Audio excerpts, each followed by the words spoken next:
Whose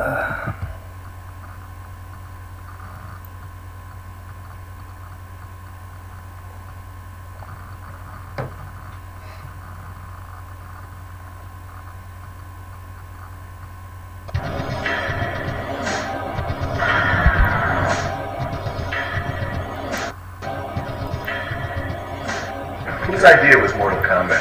Well, actually, the initial idea, I just want to imagery.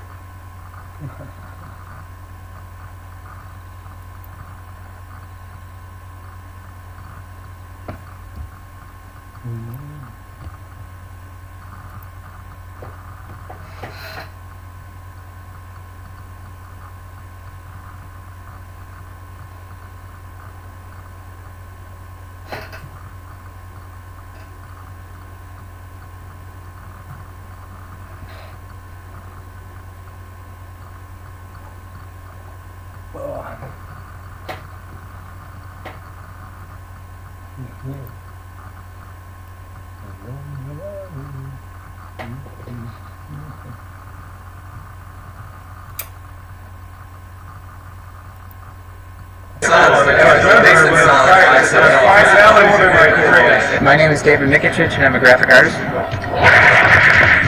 My name is Dan Ford and I do sounds and music. And tell people. My name is Zach Boone. My name is Dan Ford and I do sounds and music. And tell people. My name is Zach Boone. I'm co-designer and programmer. My name's Tony Yoski, and I do backgrounds and special effects.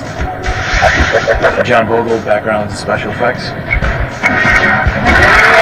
John Tobias, and co-designer and lead artist. Steve Moran, and I'm a video artist. Our motto in Williams is always that reality's boring. Nobody wants to pay for reality. We take everything beyond reality to the point where it's, the only way to do this is through our video. It's the perfect blending of everything. I mean,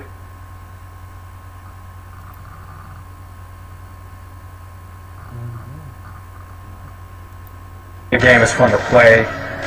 It's got good graphics, and it's got a decent backstory to it.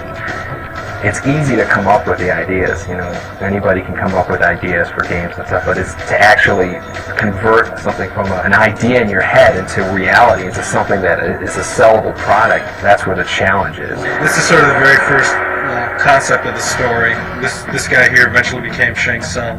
The mystique and all that whole feeling of it was really, the foundation of that was really what John Tobias kind of envisioned. One thing Mortal Kombat does for all of us is it puts you in a mood or puts you in a setting where you're sort of able to create things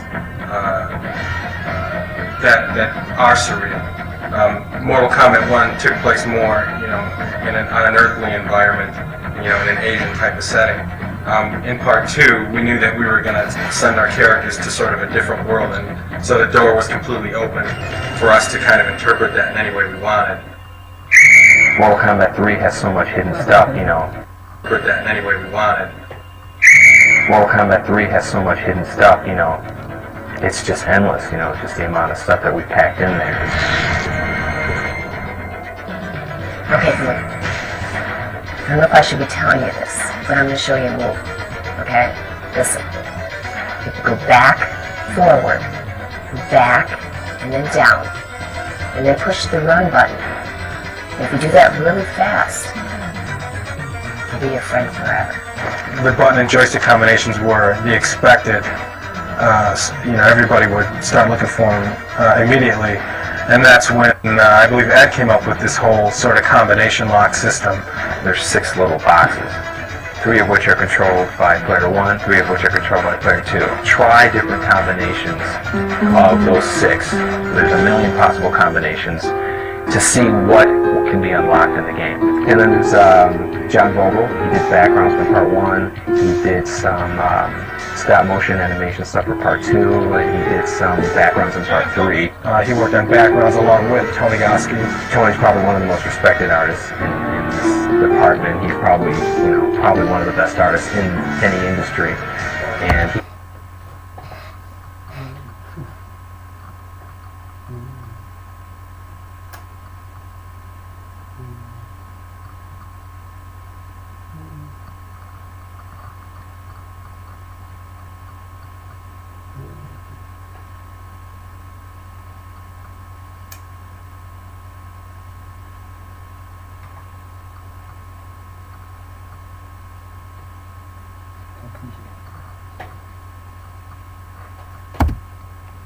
conceptualizes backgrounds as well. This is the soul chamber, and this is where the soul needle. He never ceases to amaze us. Steve Barand worked on Mortal Kombat 3. That was the first one he worked on, and he did the character graphics with John Tobias. I like doing stuff that's actually kind of shocking. Not so much violent or anything, but just stuff that gets a reaction. Dave Mikuchich, he's like our resident 3D expert. He kind of got everybody up to speed on doing 3D stuff, and he can crank out anything using a 3D program faster than anybody in the world. It's important for Mortal Kombat fans. Dan shows you cool stuff every couple of days. He just comes in and you go, great, this is awesome. And he's a lot like Ed, where I just have this confidence that he's going to go away and come back with something spectacular. Let's see, Johnny Cage Nut Crunch, I believe. Didn't someone make a candy bar, Johnny Cage Nut Crunch bar? John Tobias and some of the other guys from the Mortal Kombat team happened to just come up to me and, kind of poke on my arm and say, do you want to do a character? And I said, oh no, can I do a character? And I said, yeah, I'd love to have it. People don't realize that there's a lot of work done in the actual characters and their costume. I've never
asked John for a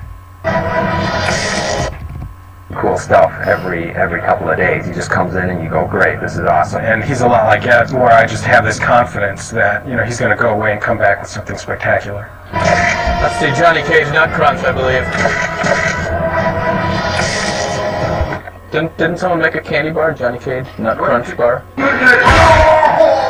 John Tobias and some of the other guys from the Mortal Kombat team happened to just come up to me and, kind of poke on my arm and say, do you want to do a character? And I said, oh no, can I do a character? And I said, yeah, I'd love to have it. People don't realize that there's a lot of work done in the actual characters and their costume. I've never asked John for a character that looks like something. He shows me something that says, what do you think of that? And I go, that's great. See, the inspiration, I think, for a lot of the characters comes from all over the place. I mean, they come from movies I've seen when I was a kid. They come from books I've read. I mean, everybody gets inspiration from somewhere. I started out with NBA Jam as a cheerleader, and then I went to Revolution X as Mr. Helga, and they asked me to do Mortal Kombat. They needed me to Sonya. I said, sure, I'd love to do it. Pizza, man. When I was a character here, that sort of like funded me going to school, because I wanted to be an artist like all my life. As with all Mortal Kombat games, the characters are definitely the most interesting of any fighting game. Hey, get out of here, man! It's supposed to be Between Sector and Raiden, who would win? Sector's got it. Raiden would.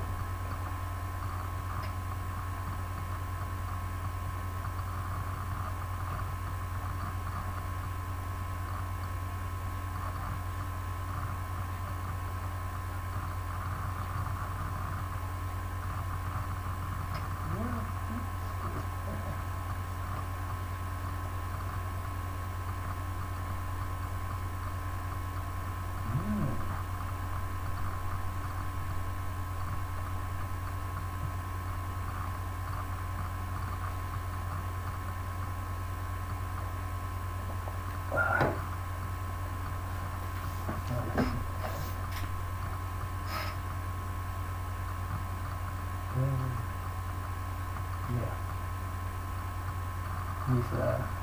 ugly.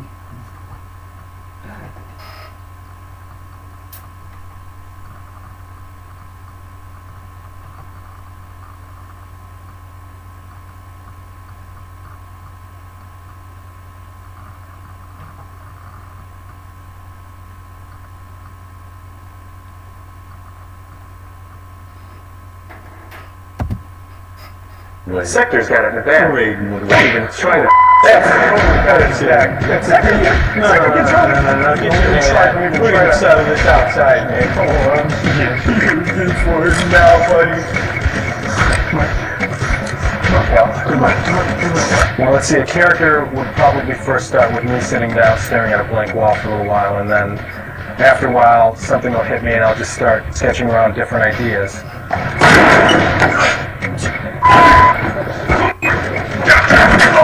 We went months and months not having names for these characters, and then we'd have these powwow sessions where everybody would kind of throw out names. Shang-Chi-san.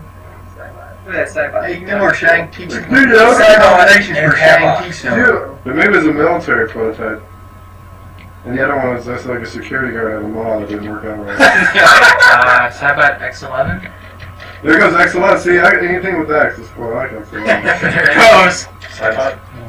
That's the bias backwards. Yeah, no, but I think it sounds cool. That does sound So cool. Everybody says Saban. That could be a good name for the room. I don't know about Saibot. We're gonna have Mayo. That's a secret character. No Cybot. Oh man, why? DEFCON is overused. Where? Everywhere. No. I've heard that so many What? times. Yeah, every time you watch War Games. Yeah, we know what's gonna happen. We're gonna come up with all the names. We're all gonna like them, and Ed's gonna hate every one of them. 95% of them, somebody would say a name, and then there'd be one of us, of the 5 or 6 of us, who would just, have a heart attack just because they hated it so much. And then we're like, okay, I guess that's a no.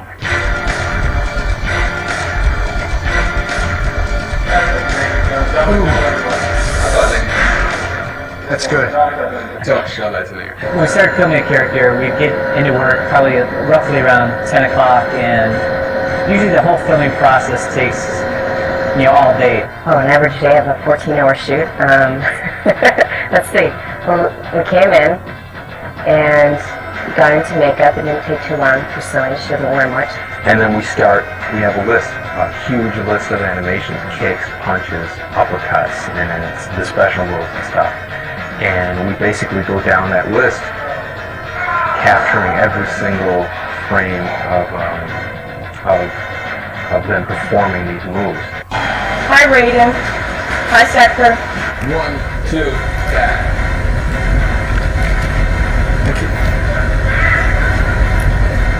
Yeah, that's good. Let's try that. You have to do each move 8 ways. As you see, a joystick goes 8 different ways. So if I was to do a front kick, I'd have to do it frontwards, backwards, sideways, and diagonal 4 different ways. This is why we have the tape on the floor, just to keep them facing the right direction.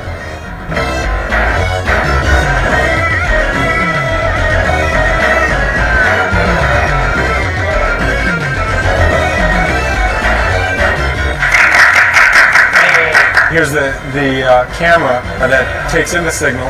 We run signals into our Betacam recorder, and we also run a signal here into our PC. And in our PC here, we have one of our boards connected to that. And also, this is where we do the actual grabbing of frames to be digitized. You can kind of see our talent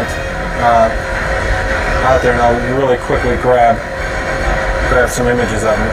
That's good, Tony. We're able to click through frame by frame, delete the frames we don't want, keep the frames that we do like. As a matter of fact, you know what we should do? Just shove them. You can kind of see run a signal here into our PC, and in our PC here, we have one of our boards connected to that, and also this is where we do the actual grabbing of frames to be digitized. You can kind of see our talent out there, and I'll really quickly grab some images of them. That's good, Tony. We're able to click through frame by frame, delete the frames we don't want, keep the frames that we do like. As a matter of fact, you know what we should do? Just shove them. Just shove them. We should have done that from day one. Somebody just push them real hard. We should have just. All right, now the next animation, just stand there.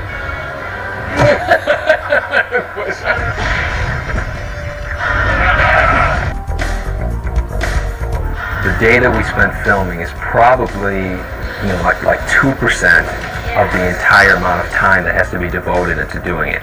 Once we get the digitized image, it's a lot like painting. And right now we're going through a process where we sort of filter the images through. We'll grab the image and Steve Baran will start and do some Photoshop on the guy, and then we'll hand him over to Tony, who does some touch-up.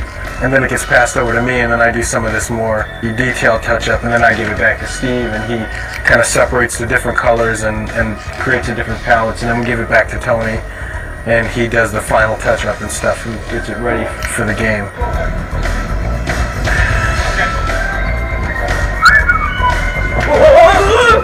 I did a drawing of this and everything. In 3D, you can make it any size and any lighting, any angle you want it. Dave Michich did this, the 3D version. This is it's just ornamental, it's just like kind of a really neat background thing. But I was telling Ed about the story, like it's a soul cage. I'm working on a friendship move for our Shigoro character. That's her tentative name. She doesn't have a real name yet. Her move is she's going to turn around and she's going to pull out sort of plates and little sticks, and she spins the plates and sticks and bounces them on her hand, and she does this with her back towards you. Shiva wins. Friendship. This is Shang Tsung morphing into the robot ninja, who we call Ketchup right now, because right now there's a red guy and there's a yellow guy, so we call them Ketchup and Mustard. But they will have real names later on.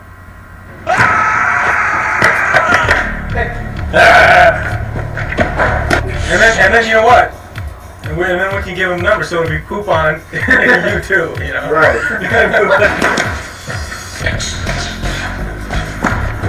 Whatever can possibly happen in the game, I have to program the game to be able to do that. And as you play the game when you first start, the computer's very dumb. It'll just stand there, it'll let you beat it up. And then as you fight the second guy, it'll get a little smarter, and the third guy a little smarter. And it has to be progressive. It has to be something that's, a smooth increase in the difficulty. Because if you play the game the first time and the computer kills you, you're not going to want to play it again. There's comfort in knowing that the other person is doing their job beyond your expectations. The good thing about working with that is you can hand them some artwork, and you can, you'll see it in the game pretty quickly. Time! You tell me time!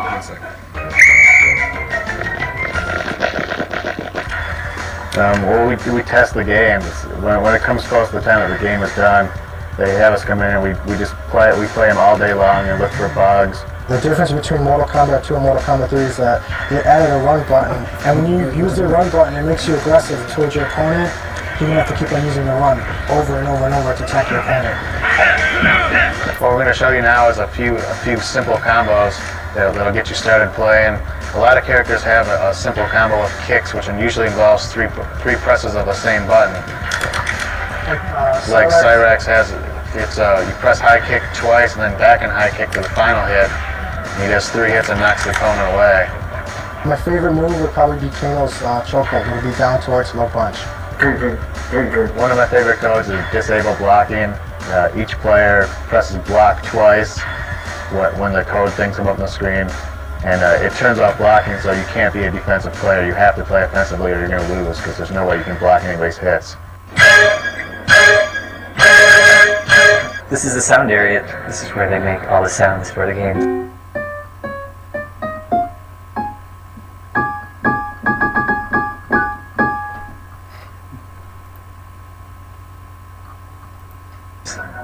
You try to imagine the action of playing the game and what the music's gonna do to get you revved up. Ed gives me a videotape of just sort of scrolling through the backgrounds. I just look at that and try to get some idea about the kind of mood, the kind of setting that we're trying to represent. Now this one in particular, I was thinking, well, this reminds me of Mortal Kombat 2. It's got that very dark outworld feel that looks like Goro with this green thing in his mouth. Yes, I do know martial arts.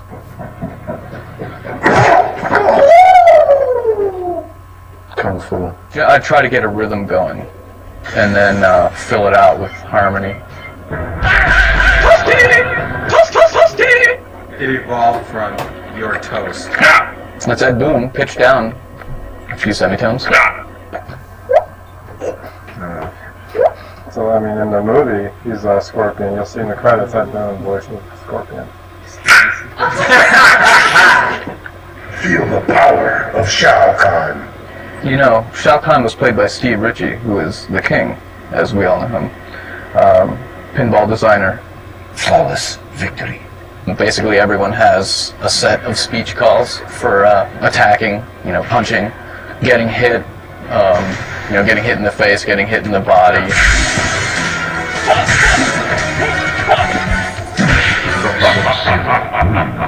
We do the arcade version, which is the original one, and then after that's one's been out for about a year or so, and then they start converting it into the home platforms, that's where you get the Sega Genesis, the Super Nintendo, the PlayStation, and all that. Well, the Chicago guys send us the assembly source code, and then we go line by line and convert it into C.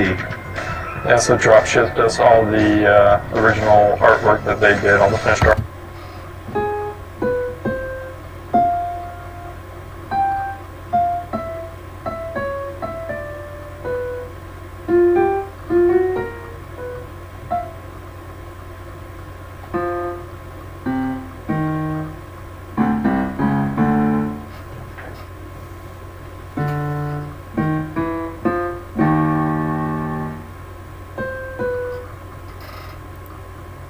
Artwork that went into the game and the file formats, and then it's up to us to rip it out and figure out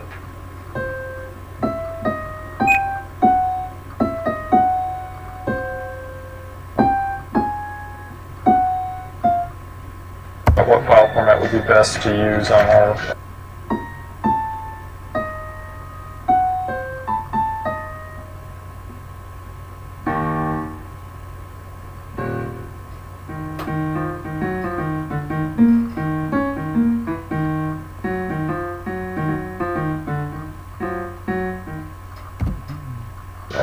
PlayStation and convert it down and make it work. We have one piece of hardware that has a particular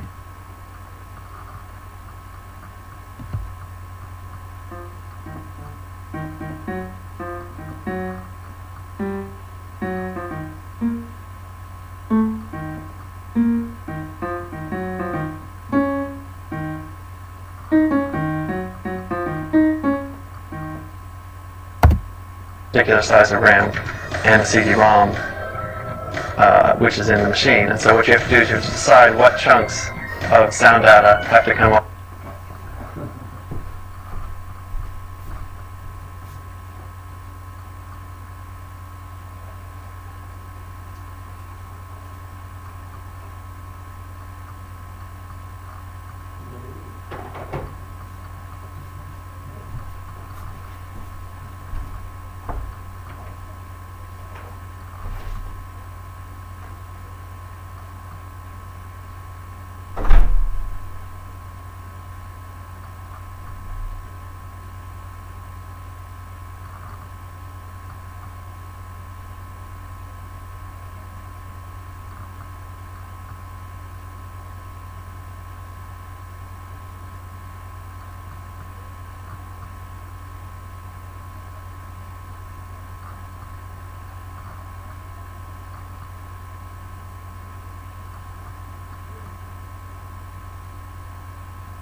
And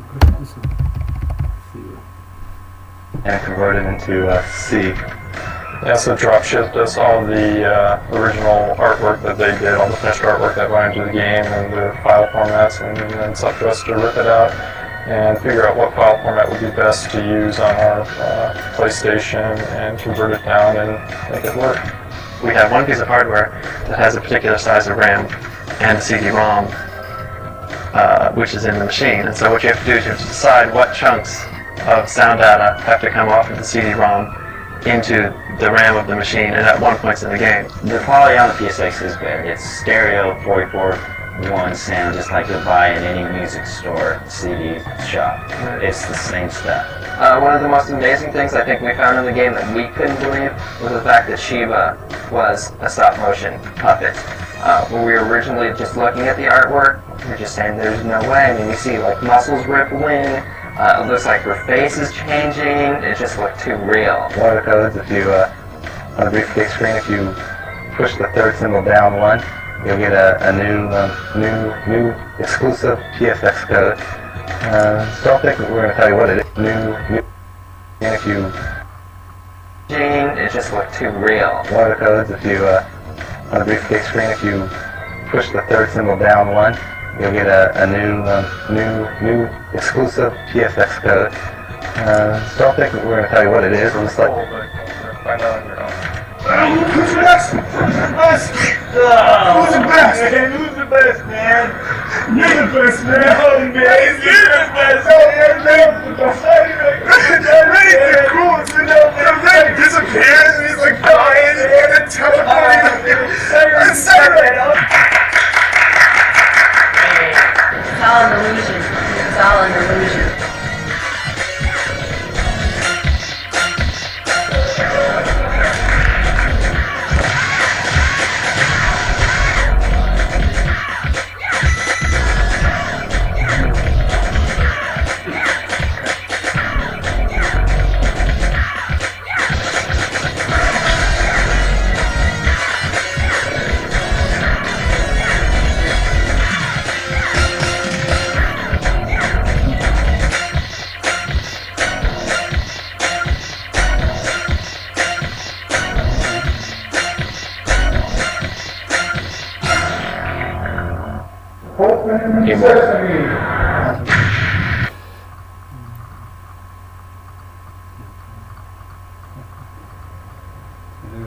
Alright, hello ladies and gentlemen. Today we are going to do a quick video on the pit fatalities in Mortal Kombat 1, 2, and 3. In total there are 8 of them, so we're just going to quickly go through them. The first one being from Mortal Kombat 1. I find it best done with Liu Kang, so let's get right into it. Here we go.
You're talking about one of my heroes, really one of my heroes. That's one of my heroes, one of the greatest pianists, one of the great artists.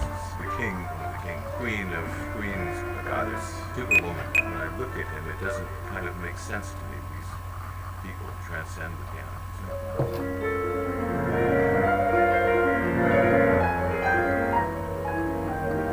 My name is Norman Krieger. I'm chair of the piano department at Indiana University. And I'm going to break down the techniques of the greatest pianists that have ever lived.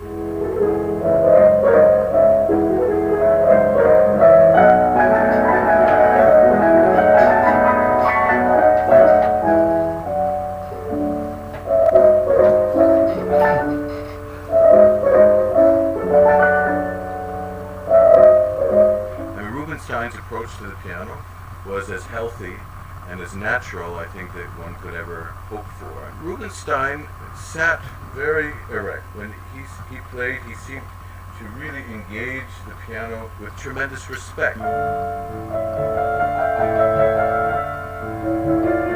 And he always had this beautiful arch in his hand. And of course his personality was so strong and so infectious, really, in a wonderful way. He would engage his audience. He would just make you feel like he was playing for you personally.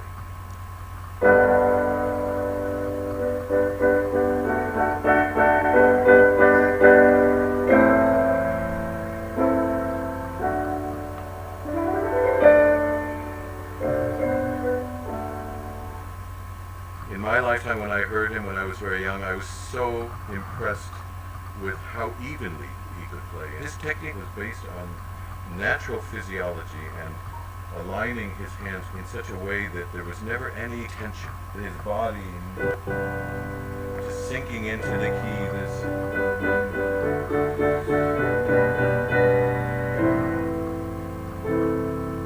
He would always engage his arms and his shoulders. It's a miracle, really, what he was able to achieve.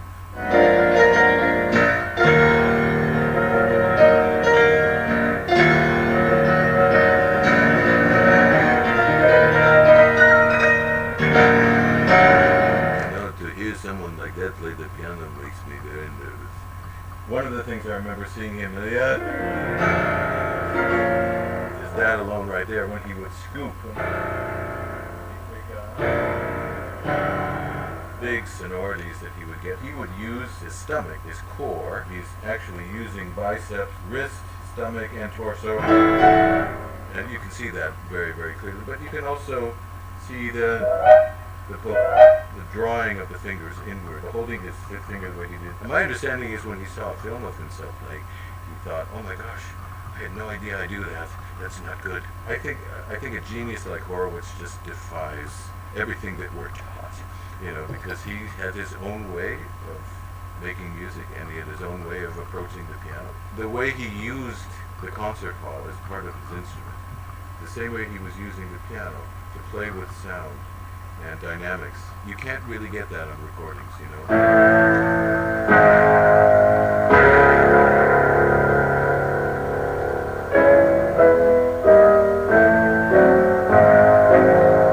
know from musical history that Rachmaninoff considered Hoffman the greatest pianist of his time, and Hoffman considered Rachmaninoff the greatest pianist. First of all, he had a very small hand. In terms of sonority for such a slight person, because I understand he was quite short, but his concepts of music were so large. You can hear and see on that video, how he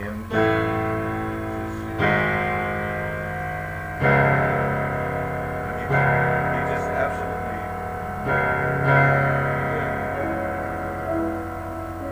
he uses his torso to help mold the sound. There's a video of him, I think, also playing the Emperor Concerto. You see the hands really open.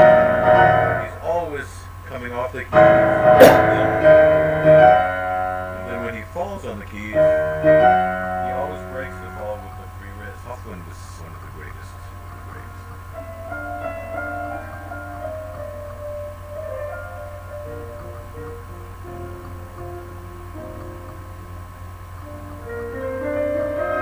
I think Roy Pariah is very conscious of the structure of the music, but also his approach to the piano is really to make it sing.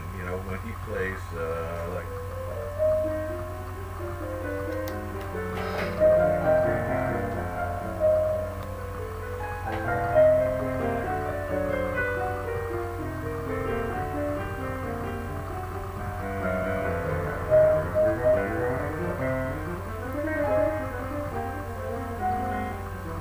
something like that is always, it sounds like it's coming from a spring, you know, from a well. It's always flowing and in total alignment emotionally with the harmony and the intention of the composer.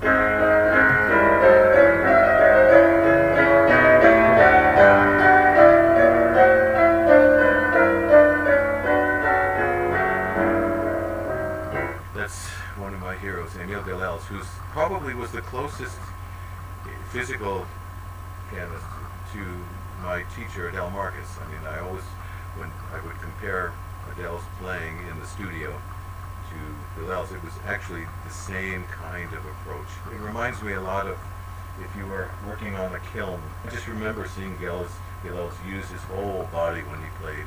And they already, he would just really throw all his weight into the music. And you know, the only sacrifice I would say when you play like that is you're probably more likely going to miss a few notes. But you know what? I'd rather hear those missed notes than all the right notes and it not sound as passionate.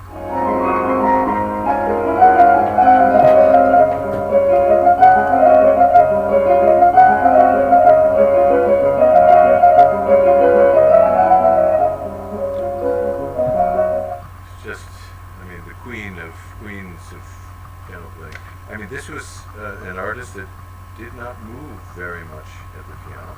She had a big span, and my teacher told me that when they would have lunch together, she was constantly doing this. She was always sort of rubbing in between her fingers to just keep that. I hear her in Rock 3, you know, play that chord. I think, well, she can reach that 10th.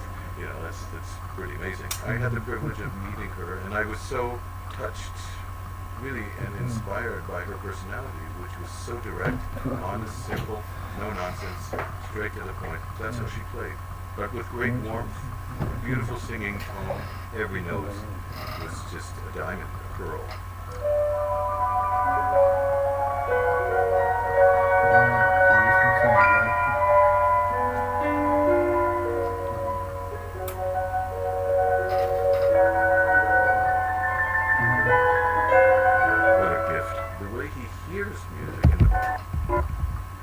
With great warmth, a beautiful singing tone, every note was just a diamond, a pearl.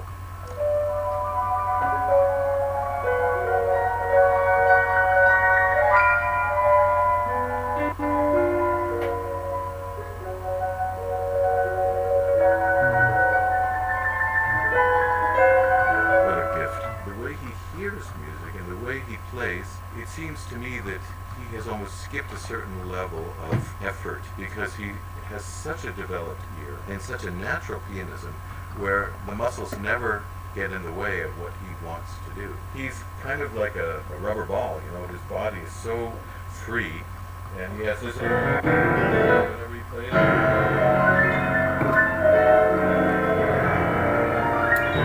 Whatever he's playing, it just looks like it's effortless. To watch someone like that, you really feel the piano is just a toy. He's doing this for fun.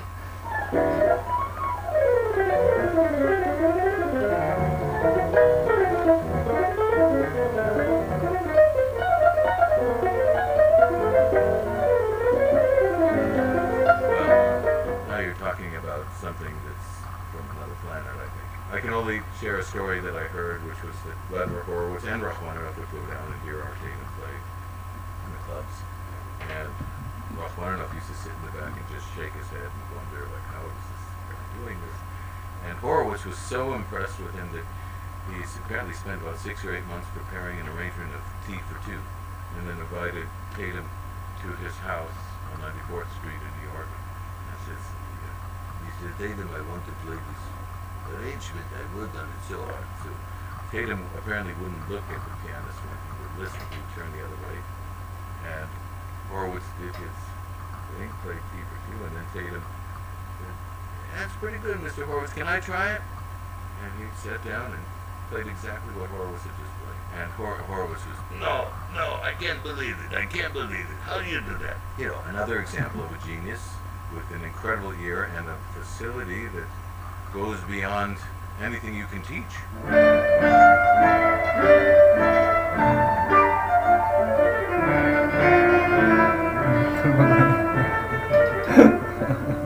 When I was about 11 or 12, I was invited to go and meet her, and I didn't know who she was. I'd never heard of her. So we went to a house.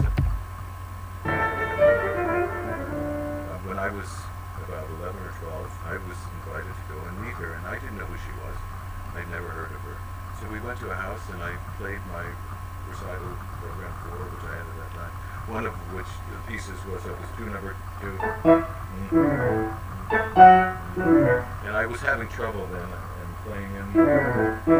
playing that together. And so she said, "Oh, you know, my teacher in Argentina, Scaramucci, he had this thing called the praying mantis. He would have us practice like."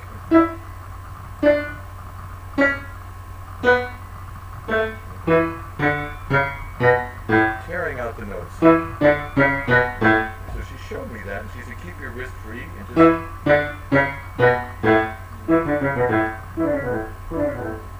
It's like, oh, I know I can play it evenly.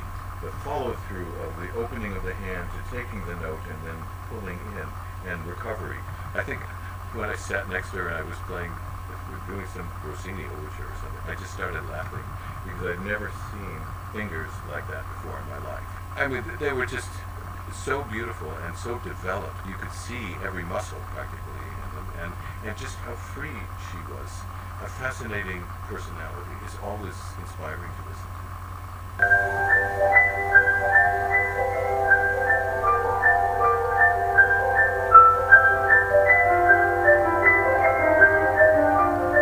Well, he told me once, he said to me, he says, "You know, Norman, I'll never be a note perfect pianist." And I said, "Well, what do you mean?" He says, "Well, you know, I have to do this when I play octaves, you know, because his hands were so huge. I think it could reach a 12. So, you know, when you have big hands, that's great, but it can also create difficulty. I heard Van a number of times, and I never heard an ugly sound come out of the piano. It was always huge. I mean, he had this huge sonority. You know, it was like steel wrapped in velvet. There's always this kind of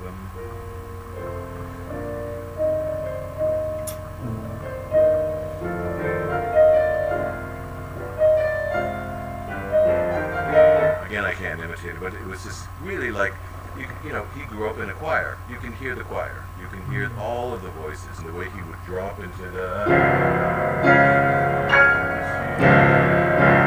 He'd always throw his entire body into everything. He was the kind of human being that would give his last shirt to help you out. I mean, he was that kind of soul. And I think that came through in his playing.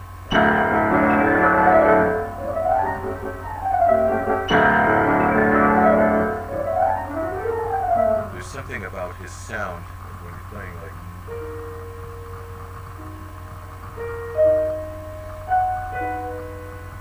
There's just so much depth in his singing tone. Both Gilels and Richter were trained by Heinrich Neuhaus, who was a classmate of Horowitz's and Levin's, and, you know, comes from that old Russian school of using the body to, you know, this...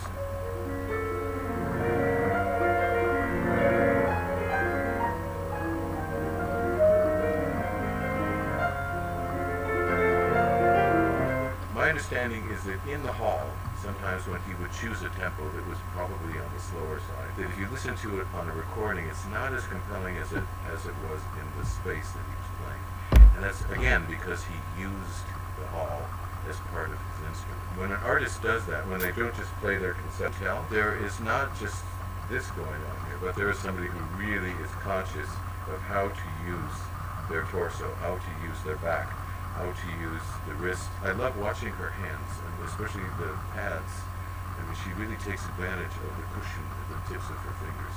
You know, we were always taught never to do all what you know, no matter what the passage. And it seems to me that Yuta Wang is very much in that. She's not into being a butterfly, so to speak. She stays very, very close. I think that that's a very smart thing to do, especially when you're playing pyrotechnical.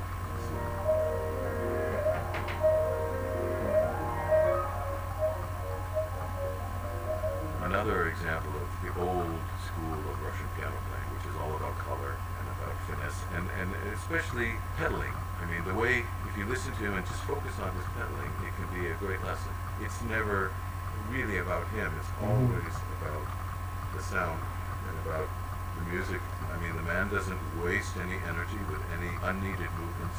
Again, somebody that's really trained to focus on listening, which is what we should all do.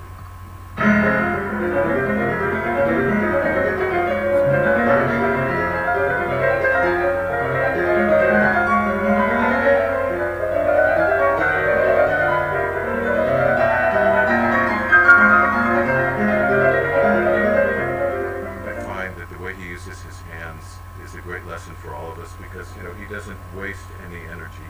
It's more than economy of motion. It's really figuring out how to distribute the weight throughout the whole hand in such a way that nothing gets distorted or distended. And you can tell that he really has considered everything that he is performing under a microscope, and yet it doesn't sound that way. It sounds totally spontaneous.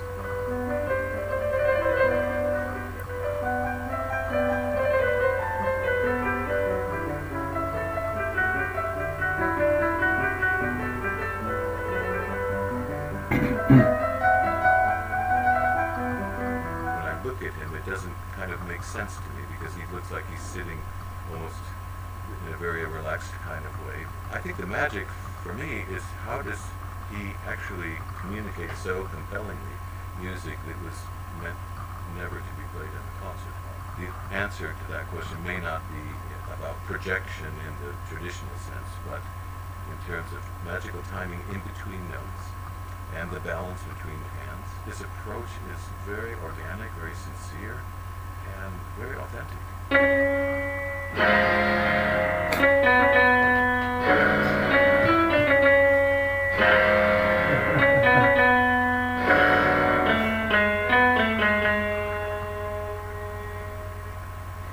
I think it's all in the ears, and it's definitely on that third finger. Is that right, Keith?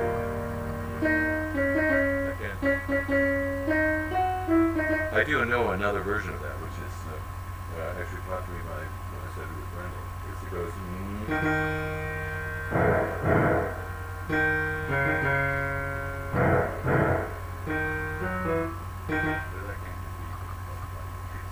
Every great artist that I've ever heard in my life, including Maria Callas, Montserrat Caballé, Leonard Bernstein, and they all broke the rules. What they were able to do is get Caballé, Leonard Bernstein, including Maria Callas, Montserrat Caballé, Leonard Bernstein. My life, including Maria Callas, Montserrat Caballé, Leonard Bernstein. And they all broke the rules. What they were able to do is get underneath the skin of the composer and the composition and bring it to life. We're all different, and that we shouldn't sound alike. We should be ourselves.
Bye.